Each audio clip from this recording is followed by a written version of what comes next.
The money is in the list. If you've been around online business long enough, you've heard that phrase before. And it is true. We make money with our email lists. That's how business is done online.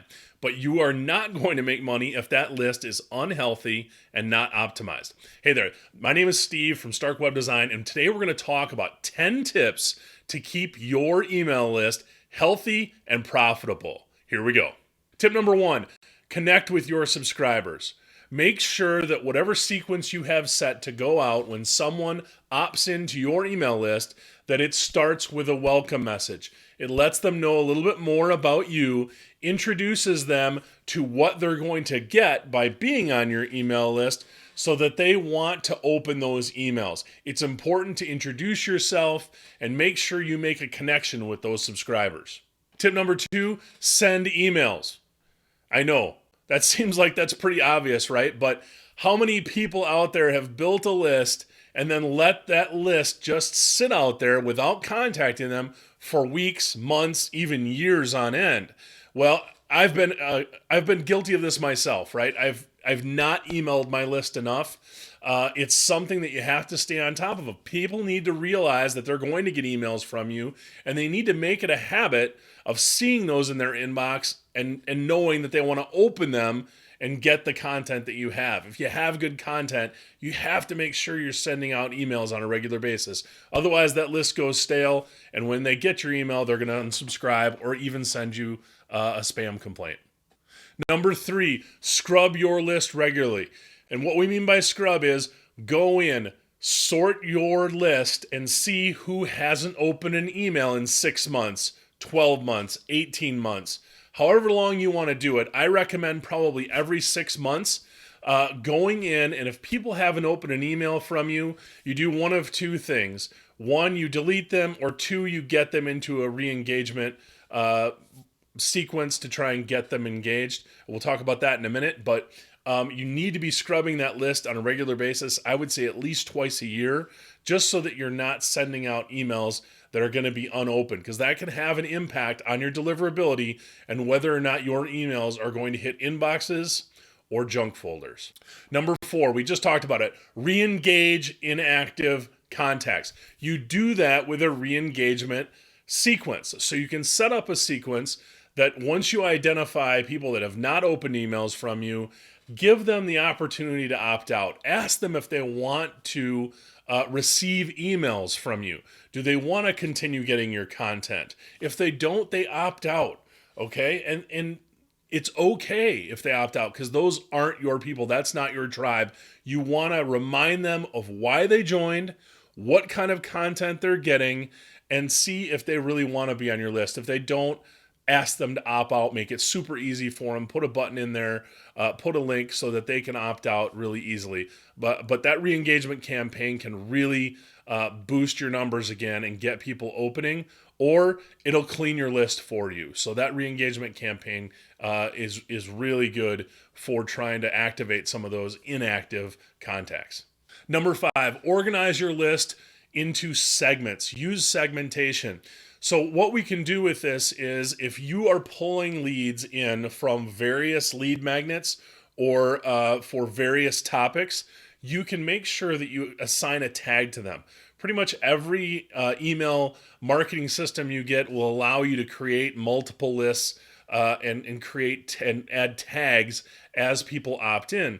And if you do that and get them in segments, you can send much more targeted content to those lists. By doing that, you're going to really raise that open rate, because they're not getting things that they really didn't sign up for.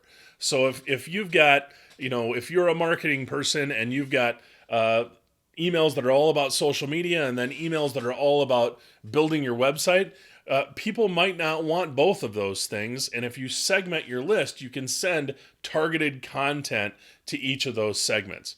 That can be a real game changer in getting people to open your emails. Number six, unsubscribing should be easy.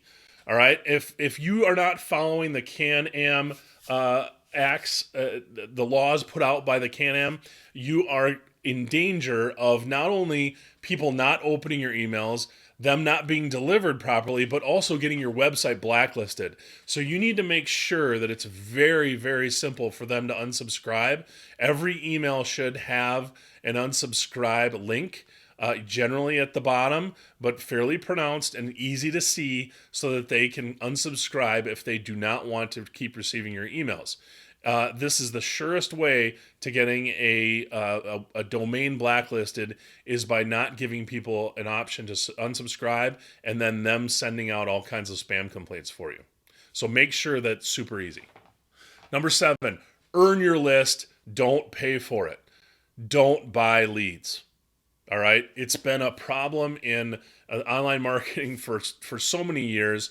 I don't see as many people doing it today as they used to. But when you're buying leads, you really, no matter what the company that's selling you those tells you, you just don't know where they're coming from. All right. You don't know if they're actually targeted to what the content that you have. These are not people that have subscribed to things that you provide. You want to be able to draw people in. Again, using lead magnets, using your content, getting them to know, like, and trust you so that they'll put their name and email address on in an opt-in form to join your list. If you're buying leads, you're sending cold emails, and cold emails generally equal spam complaints and then issues with your deliverability. So don't buy, earn your list. Number 8, encourage your contacts to connect on other platforms. So what I mean by that, and a lot of times you can do this in a welcome email or in that first nurturing sequence when they first opt in, give them options to follow you on whatever socials you're on, Facebook, Twitter, LinkedIn, Instagram, whatever it might be. TikTok nowadays, right? We have a lot of people doing short video, YouTube. Make sure that you give them easy opportunities to follow you on those other platforms. The more points of contact that you can create for a lead will push them to eventually be a paying customer. Most customers need multiple points of contact, whether that be a certain number of emails or a certain number of contact points on any platform that you're on. So the more platforms that you can get them following you and paying attention to the content that you're putting out, the more likely you're going to be able to make a sale to that lead. Number 9, keep up with the data security regulations. We now have the GDPR and the California Customer Privacy Act. Those are things that we have to keep in mind when we build lists. All right, and if you've got a worldwide audience, these are things that can be a big concern for people from, say, Europe that are trying to opt into your content. You need to make sure you stay up on whatever those laws are, keep up on the changes, and make sure that you integrate those things into your marketing so that you don't end up on the wrong side of any of these governing agencies that can shut down websites, shut down email lists. You definitely don't want to be on that on those kind of lists. So make sure you keep up on those regulations. And number 10, improve your email deliverability. So there are some technical ways that you can do this, and what you're looking at are really 3 different things to investigate, which are the DMARC, DMARC, the DKIM, and the SPFs. All right, those are the things that you need to look at if you're doing business with email. Those are protocols that you can optimize that are going to help you with deliverability. Generally, you're going to do this within your registrar or in your email platform, or a mixture of both. These are super important to make sure that you understand how these work. And if you don't, then you need to have someone with the technical expertise to help you set these things up properly.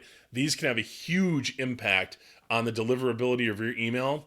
And deliverability, again, is so crucial. If emails are not getting to the inbox, then you are not going to get opens. So consider these 3 protocols and how they can help you with your email deliverability. All right, so there's our 10 tips. Make sure you look through these again. Again, all of these tips can really have a profound impact on the health of your list and optimizing your list so that when you send, you're going to get opens, you're going to get people reading and interacting with your content, and that's the way we make sales.